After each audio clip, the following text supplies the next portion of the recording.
All right, welcome to our deep dive into, well, financial success. Sounds good to me. Yeah, for this one, we've got a quote from Earl Nightingale's motivational speech, Change Your Life in 19 Minutes, Oh, yeah. and also a PDF that kind of summarizes his formula for getting rich. So for this deep dive, you're really looking for some practical steps and mindset shifts to boost your income, right? Absolutely.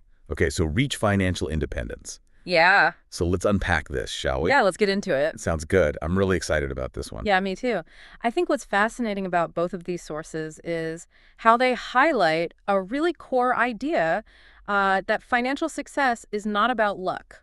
I like that already. It's about mindset. It's about deliberate action. It's about... That's great. But it also sounds a little intimidating. Yeah. I mean, like, if it's not about being in the right place at the right time, where do you even begin? That's where Nightingale throws in this curveball statistic. It says only 10% of men over 65 had decent incomes. And this is from back in the day, so it really makes you think, if financial security is achievable, why do so few people actually reach it? Yeah, it's a little bit of a downer, but it also makes you think, is there something that most people are missing? Exactly.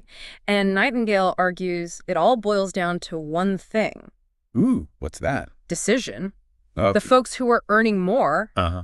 decided to earn more. It was a conscious choice Right. made.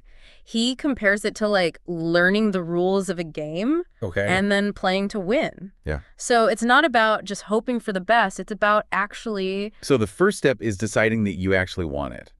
yes, I can get behind that, but then what? Do you just, like, wish really hard and hope for the best? not quite. Both sources point to this formula. Our rewards in life will always be in exact proportion to our contribution, our service. It sounds simple on the surface, but like, how do you think that applies to your own life and, your goal of achieving financial independence? That is interesting. I guess it's saying that you don't just get lucky. You have to provide something of value to actually see any rewards, is that? Yeah. But what does contributing value even mean, practically? Yeah, I mean, it's about understanding the link between what you offer and what you get back.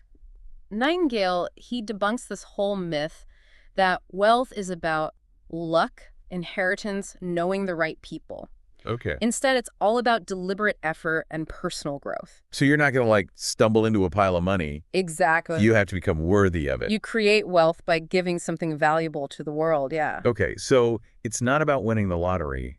It's about becoming someone worthy of wealth. Okay, that makes sense, but it's still a bit abstract. Yeah. How do you become worthy in a way that actually, makes you money? This is where the idea of the gold mine comes in. Ooh, I like this. Nightingale uses this powerful analogy to describe our minds. Okay. He says we all have this gold mine within us, Uh-huh. filled with ideas that can generate wealth. So are we talking about getting rich quick with one brilliant idea? It's not necessarily about a single eureka moment, though those can happen, Yeah. but he emphasizes this consistent idea generation. He recommends setting aside time each day to just think and come up with at least 5 ideas. 5 ideas a day. That's a lot. But honestly, I think that's where a lot of people get stuck. It's like, What if they're duds? even if most of them aren't revolutionary, the sheer volume increases your chances of striking gold, right? Okay. It's about training your mind to be an idea-generating machine. So I like that. So it's like quantity over quality in the beginning. Is that what you're saying? To an extent, yeah. Just get those creative juices flowing. Okay. Think of it this way. Imagine you're trying to boost your income. So let's try mining for some ideas right now. Okay. What are 3? And they can be totally wild, no matter how crazy ideas that could get you there. Okay. Let me think. Well, I've always loved to bake. Maybe I could start an online bakery, selling unicorn-shaped cookies, or I could create a course teaching people how to invest in the stock market. Ooh. Or how about this? A dog walking service where I only walk corgis. See? You're already digging into that gold mine. I like it. Some might be more practical than others, but that's not the point. Yeah. The point is to get those juices flowing. I love that. I'm starting to see how this whole idea generation thing works. Yeah. But it's also a little scary to think outside the box like that. Yeah. And that's where Nightingale's next point comes in. He talks about how most people fall into the trap of follow the follower.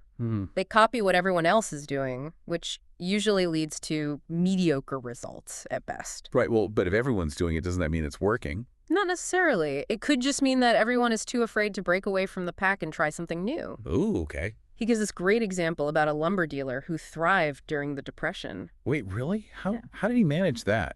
So he did something pretty radical. Instead of just like focusing on immediate survival, Wow. he envisioned how his business would operate 10 years in the future. Wow. He thought ahead, he embraced innovation, and because of that, he was able to just outpace all his competitors who were stuck in that follow the follower mentality. So it's all about being ahead of the curve. Yeah. I'm getting this image in my head. It's like we're building a financial fortress, Okay. Or like, and each of these actions is a brick. Is that too cheesy? not at all. It's a great way to visualize it, yeah. But building a fortress takes more than just bricks, right? You Yeah. need a solid foundation. And that's where our mindset comes So in. that's where our mindset comes in. Okay, here's where it gets really interesting. I know, right? So much talk about mindset, but how do you actually change the way you think about money, about success? Well, both sources emphasize the importance of attitude. And William James put it beautifully when he said, "The greatest discovery of my generation is that human beings can alter their lives by altering their attitudes of mind." So faking it till you make it. I mean, that's part of it. By acting as if you've already achieved your financial goals, Okay. you start shifting your mindset, you start attracting success. Okay, so instead of saying, I wish I was wealthy, start acting and thinking and working as if I already am. That's the idea. Okay, I kind of like that. So project confidence, expect abundance, and approach every challenge with a can-do spirit. Yes. Okay, that makes sense. I'm also a big believer in, concrete steps. Right. What are some actionable things that we can do right now to actually start making these changes? So let's get into the specific actions outlined in both sources. Okay. First things first, write down your specific financial goal. Don't just think about it, make it real.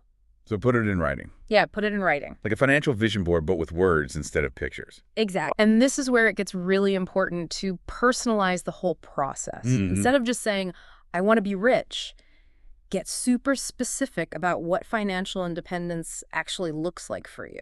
Okay. How much money do you need to have saved? What kind of lifestyle do you envision?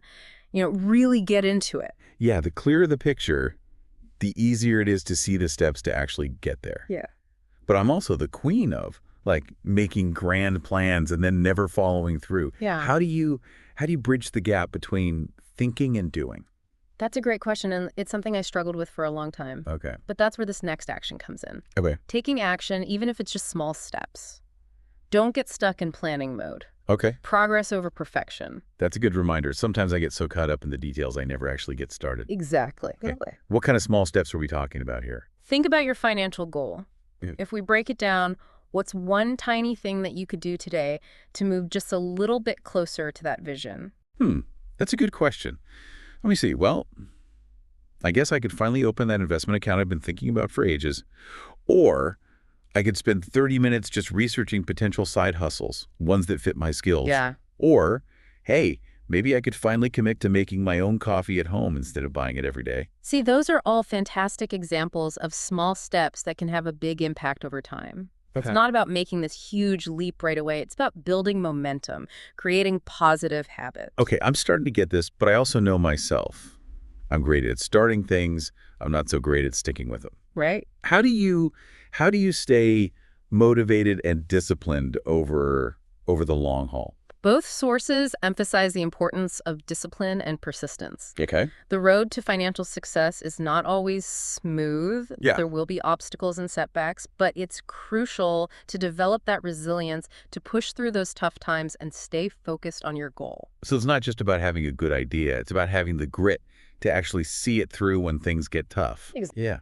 Do you have a plan? What are some things that help you stay motivated when you're working towards a goal? Well, I'm a big fan of visual reminders. Okay. Maybe putting your financial goal somewhere, you'll see it every day. Yeah. And, I also think it's really important to surround yourself with positive people. Oh, yeah. People who will support your dreams, not the ones who bring you down. It takes a village. Exactly. And both sources talk about the power of that, surrounding yourself with positive influences, Yeah. seeking out mentors, connecting with like-minded individuals, and limiting contact with those who just drain your energy can make a huge difference. building that supportive community is key. Yeah, it's like having a cheerleading squad for your financial goal. Exactly. Okay, and then there's also, it's not just about who you surround yourself with, it's also about how you choose to view the world, right? Yes. And both sources talk about the power of gratitude. Yeah. So how does that work? So by actively practicing gratitude, you cultivate this mindset of abundance and attract more positivity into your life. Yeah, I mean, think of it this way. When you focus on what you lack, you're constantly reinforcing this feeling of scarcity. Yeah. But when you focus on what you're grateful for, Okay. you shift your perspective to one of abundance. Oh, that's good. And that shift in mindset can have a really powerful ripple effect on your actions and decisions. So taking time each day to appreciate what we already have can actually help us achieve even more. Absolutely. That's pretty cool. Yeah, it is. Okay, I'm starting to see how all these pieces fit together, from choosing to actually pursue financial success to generating ideas, taking action, and cultivating the right mindset. Is there anything else that can help solidify these new habits, these new beliefs? That's where the 30-day challenge comes in. Okay. It's a powerful tool for really internalizing these principles and putting them into practice. Okay, so what exactly does the 30-day challenge involve? So for 30 days, you commit to actively applying the formula and the principles that we've been talking about. Okay. You're going to focus intently on your financial goal. You're going to challenge any negative thoughts that arise, and you're going to track your progress. It's like a boot camp for your financial mindset. Exactly. It's about immersing yourself in these principles and proving to yourself that you have the power to create positive change in your financial life. Okay. And for the next 30 days, we're going to walk you through each step of the way. Okay. Yeah. This is all great stuff. But before we dive into the challenge, is there anything else we need to know about successfully implementing all these principles? Well, one key point to remember is that while we've been talking about specific actions and steps, this journey is ultimately about personal transformation. Okay, let's unpack that. What do you mean by personal transformation? It's not just about adopting a few new habits or techniques. Okay. It's about fundamentally changing your relationship with money, with success, with your own potential. So becoming the kind of person who naturally attracts and sustains wealth. Exactly. It's about developing the mindset, the habits, the skills that make financial success just an inevitable outcome. Oh, that's powerful. It is. And it seems like this 30-day challenge could be a great way to kickstart that transformation. Absolutely. All right. It provides a structured framework for putting these principles into practice and really experiencing firsthand the power of deliberate action and a positive mindset. I love it. This has been so insightful. Oh, we're good. I feel like I'm starting to understand not just what it takes to be financially successful, but also the deeper mindset shifts needed to actually make it happen. I'm glad to hear that. Yeah. Remember, the path to financial freedom is within your reach. It starts with a decision, a clear goal, and the willingness to put in the effort. I'm definitely feeling inspired to start digging into my own gold mine and see what treasures I can unearth. Now let's explore how Earl Nightingale's wisdom can be applied in today's world. It's amazing how relevant his ideas still are. I know, right? Even though he was talking about this stuff decades ago. Yeah. Personal responsibility, the power of thought, the importance of contribution. These things are so important in today's world, Totally. But let's be real. Things have changed a lot since Nightingale's time. Yeah. I mean, we look at different economy. Technology is like exploding, and we're facing all these new challenges like AI, globalization. Who knows what's next? Right. So do his principles even hold up in this crazy modern world? Well, that's the question, isn't it? Yeah. And while the, specific tactics might need some updating, I think the underlying principles are timeless. Okay. Like, for example, he really stresses developing valuable skills. And that's arguably even more important today. Yeah. The job market is shifting so rapidly. Oh, absolutely. You need to be adaptable, constantly learning. So it's not enough to just learn one skill anymore. Right. We need to become lifelong learners, always adding new tools to our toolbox. Precisely. Okay. It's about developing a versatile skill set and a mindset of continuous learning. I like that. And you know what else is really interesting is his emphasis on entrepreneurship and creating value. Okay. It really resonates with today's gig economy. So many people are looking for alternative ways to make money, and his principles provide a really solid foundation for that. Yeah. Okay. So whether you're working a 9 to 5 Right. or striking out on your own, the same core idea applies. Yes, Contribute value, solve problems, and the rewards will follow. exactly. Okay, but is there anything else? Well, there's another layer here that might be even more crucial in today's world. Okay. Mindset. Right. We're bombarded with information and distractions constantly. Oh, yeah. It's so easy to feel overwhelmed and lose sight of our goals. Absolutely. Nightingale's teachings on having a positive attitude, focusing on your goals, Yep. blocking out negativity, these are like vital tools for navigating this. It's like creating a mental filter, right? Yes. You let the good stuff in, keep the bad stuff out. Exactly. Sounds great in theory, but how do you actually do that when you're like Right. bombarded with bad news and social media comparisons all the time? Yeah, it's a daily practice, for sure. Yeah. And I think this is where the 30-day challenge can really help. Okay. It gives you that framework Yeah. for putting those principles into action day after day. I love that. Something you said earlier about taking action, it really stuck with me. Okay. I think a lot of people, myself included, get stuck in the planning stage, Yeah. We read all the books, listen to all the podcasts, Right. but we never actually get started. Right. Like we're afraid of failing before we even begin. And that fear of failure can be so paralyzing. It is. But here's the thing. Nightingale teaches us that action is the antidote to fear. Oh, It's like flipping a switch in your mind. okay. You move from being a passive observer Yeah, to an active participant. I like that, yeah. In your own life. Okay, I can see how taking action can shift your mindset, but what about when you hit a roadblock? Right. We've been talking about how this path to success isn't always easy. Yeah. How do you keep going when you encounter setbacks, challenges? That's where resilience comes in. Okay. And I think that's one of the most valuable skills that you can develop on this journey. It's about remembering your why. Oh. Why did you set this goal in the first place? Yeah. What are you working towards? When you have that strong sense of purpose, Yeah. it's so much easier to pick yourself up and keep going when you stumble.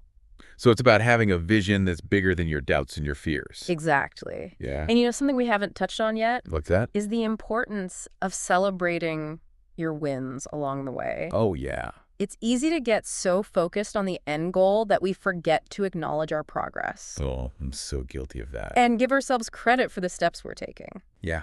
Yeah. Always striving for the next thing, never stopping to appreciate how far you've already come. It's a common trap, Yeah. especially in today's achievement-oriented culture. Absolutely. But taking time to acknowledge your wins, Okay. no matter how small, can be incredibly motivating. It reinforces that belief that you're capable of achieving your goals. It's like giving yourself a little pat on the back Yes, and saying, hey, I'm doing this. I'm moving forward. exactly. It's about building momentum, Yeah. creating that positive feedback loop. Okay. This has been so insightful.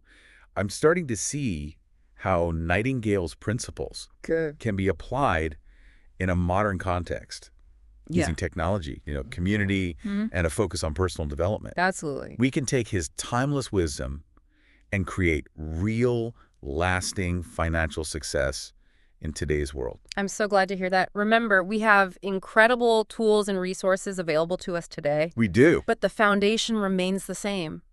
Clear thinking, purposeful action, an unshakable belief in our ability to achieve our goals. It's about harnessing the power of our minds Yes, to create the financial futures that we desire. precisely. And that's the beauty of his teachings. They empower us to take control of our lives Yeah. and create a future filled with abundance and possibility. I'm eager to hear your final thoughts on how we can truly, integrate these principles into our lives Yeah. and start creating positive change.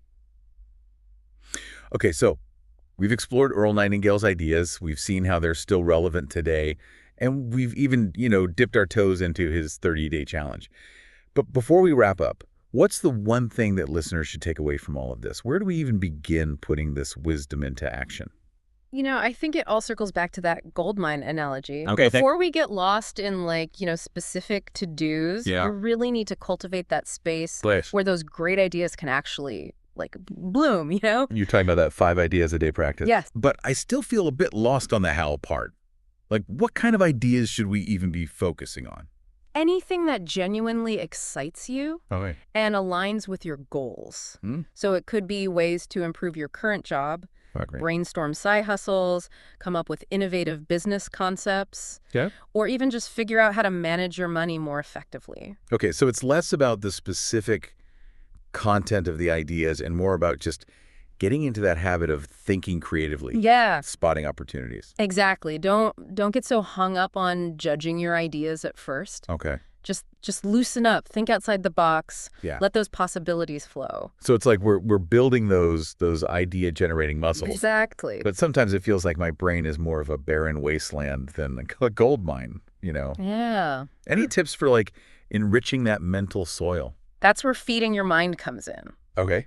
Read books that are outside of your usual genres. Okay. Listen to podcasts on topics that you know nothing about. Connect with people who have different perspectives. Okay. Even just like taking a different route to work Yeah. can spark new thoughts. So it's about actively seeking out new information and experiences. Yes. Not just waiting for inspiration to strike. Precisely. And don't underestimate the power of reflection. Hmm. Take some time to process what you're learning, Okay. connect the dots, think about how it applies to your own life and goals. So it's not enough to just passively absorb information. Right. You got to actually engage with it, Yes. make it your own, Mm-hmm. and then actually do something with it. Exactly. Okay, I'm ready for the action part. Okay. With so many ideas swirling around, where do you even start? This is where so many people get tripped up. Yeah. They get overwhelmed by the sheer scale of their ambitions. Oh, yeah. And they end up doing nothing. Yeah. My advice, start small. Right. Pick one idea that really speaks to you Uh, and take one tiny step towards making it a reality. so if my goal is to, let's say, launch a freelance writing career, Okay. my first step might be researching potential clients That's a great one. or writing a sample article. Perfect. It's about breaking down those massive goals into those bite-sized pieces that feel manageable. Yeah. Remember, consistency over intensity. Okay. It's better to take small steps consistently than to burn out trying to do everything at once. Okay, I'm starting to get excited about this. Mm-hmm. But I also know that challenges are inevitable. Right. So what happens when those roadblocks pop up and you start doubting yourself? That's where that mindset comes in. Okay. Remember what Nightingale said about maintaining a positive attitude, Yes. focusing on your goals? Uh-huh. When that challenge appears, don't see it as a failure. See it as a learning opportunity. Well, Adjust your approach. Seek out support. yeah. Most importantly, keep moving forward. It's about building that resilience muscle, Yes. learning to bounce back from those setbacks and keep your eyes on the prize. Yeah. But sometimes it's hard to stay motivated when progress feels slow. Right. Any tips for those moments of doubt? Don't forget to celebrate your wins, no matter how small. Okay. Acknowledge your efforts, appreciate how far you've come, give yourself permission to feel proud of your accomplishments. It's like giving yourself those little rewards along the way, Exactly. which can really fuel your motivation. Yes. It's about enjoying the journey, not Yeah. just focusing on the destination. Exactly. And as you continue to apply these principles, Yeah. you'll find that financial success becomes a natural byproduct of your personal growth and your contributions to the world. I love that. This has been such an inspiring and eye-opening conversation. Oh, good. I feel like I have a whole new toolkit for creating positive change in my life, not just financially, but in all areas. That's the beauty of these principles. They're universally applicable. They are. And remember, the power to create the life that you desire lies within you. It starts with a decision, a clear vision, and an unwavering commitment to take action and never give up on your dreams. And on that note, we've reached the end of our deep dive into Earl Nightingale's wisdom. It's been a pleasure. But before we go, I want to leave you with this. Okay. Never give up on a dream just because of the time it will take to accomplish it. The time will pass anyway. That's a good one. So what's one small action you can take today to start applying what you've learned? What treasures are waiting to be discovered within your own gold mine? Until next time, keep digging, keep learning, and keep creating the life you deserve.